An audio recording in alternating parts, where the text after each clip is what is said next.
to Walshy's travels. Today we're finding out which is better. A 5-hour train from Prague to Munich, or a 10-hour one-way private tour with sightseeing stops along the way. We booked with SideTrip tours. It cost €605 for 4 adults and a 2-year-old. This included the car seat, which they supplied free of charge. But was it better than catching a train? Let's find out. Here's the alternative, the train. Direct, simple, 5 hours, no sightseeing stops. And here's our ride for the day, warm, comfy, and driven by our private guide. So train or tour, let's hit the road and see what we actually get for those extra euros.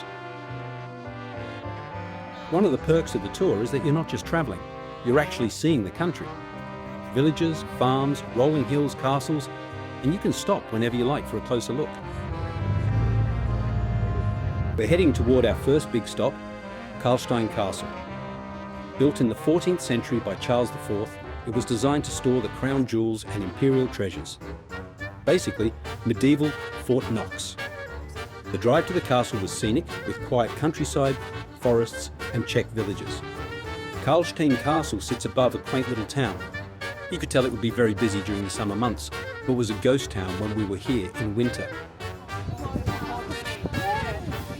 Here's the catch. The castle is closed for most of winter. You can only view it from the outside. So if visiting in winter, keep your expectations realistic.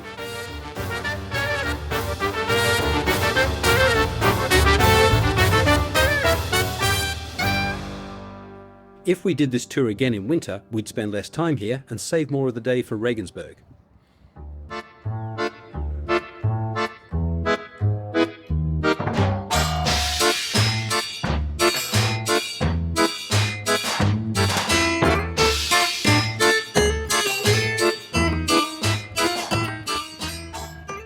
Quick pastry stop for breakfast.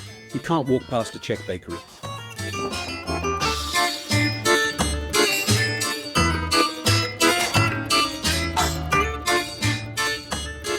Next stop, Pilsen, home of Pilsner beer and a historic old town.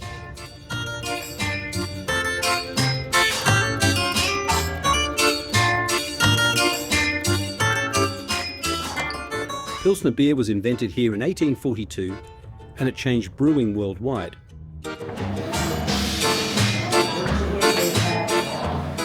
We chose the optional brewery museum visit. If you're into brewing history or old machinery, you'll love it.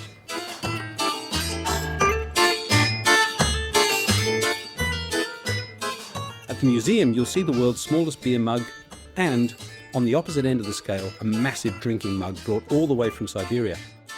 There's also a fully preserved historic brewing laboratory, giving you a glimpse into how beer was tested and perfected in the past. You can also walk through an authentic Gothic malt house, one of the oldest parts of the museum.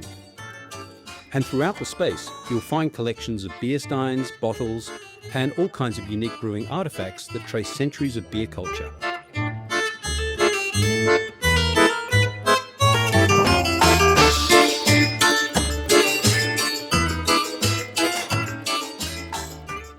But honestly, if you're not a brewing enthusiast, you might be happier wandering the old town or just grabbing a pint in a pub. Speaking of pints, the museum ticket includes one small beer. It was the best part of the museum visit. Pilsen's old town is surprisingly colourful, with Gothic, Renaissance and Baroque buildings. Today, it was incredibly quiet, but we still enjoyed wandering through town.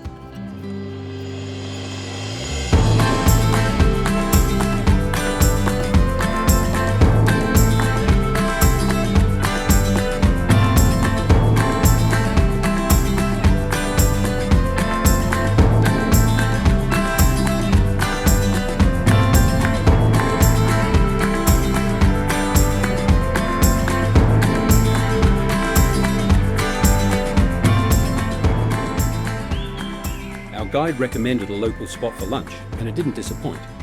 The food was hearty, comforting, and perfect for a winter road trip. Henry even tried bone marrow, which he demolished.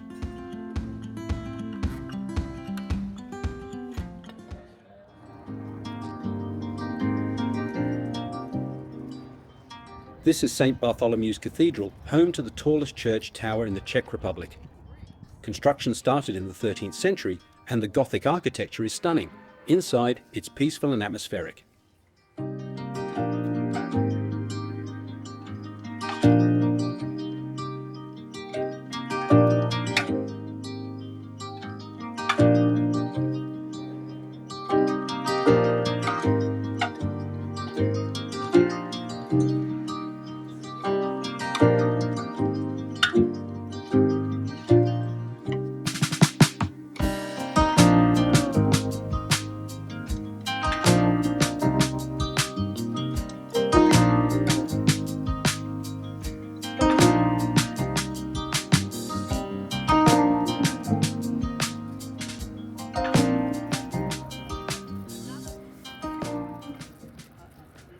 A quick stop to see Spabel and Hervenek, two iconic Czech puppet characters created in the 1920s.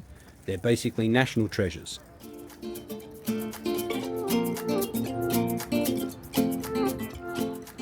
And with that, we're heading back to the tour van.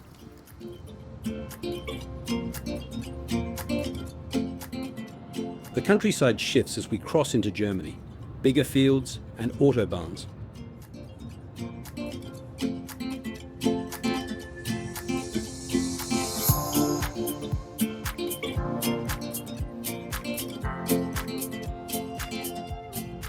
Regensburg is a UNESCO World Heritage City, and honestly, it blew us away.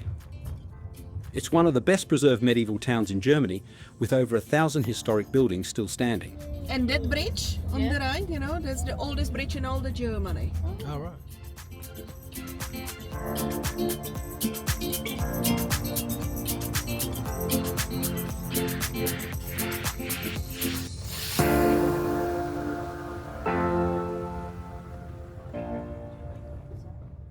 Regensburg Cathedral is breathtaking.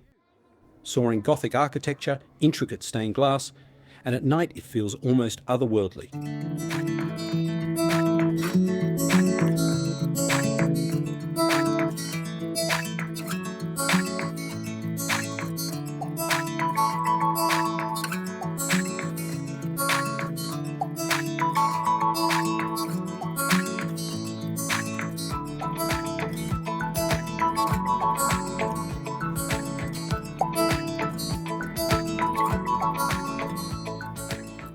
We instantly decided to come back to Regensburg for a weekend trip. The camera doesn't capture how beautiful the old town is at night.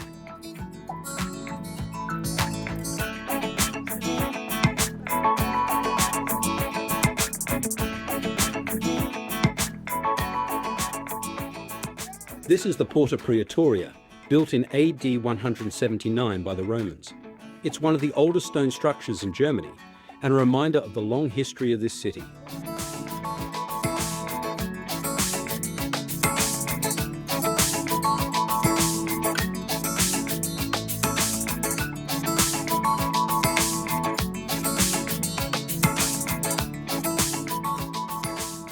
Our last wander through the cobbled streets before heading back to the van.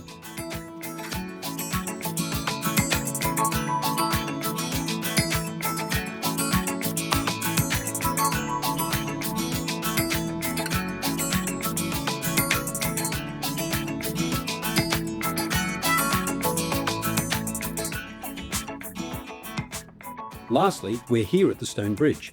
It's Germany's oldest surviving bridge, built in the 12th century. It was once the only reliable crossing over the Danube for hundreds of miles.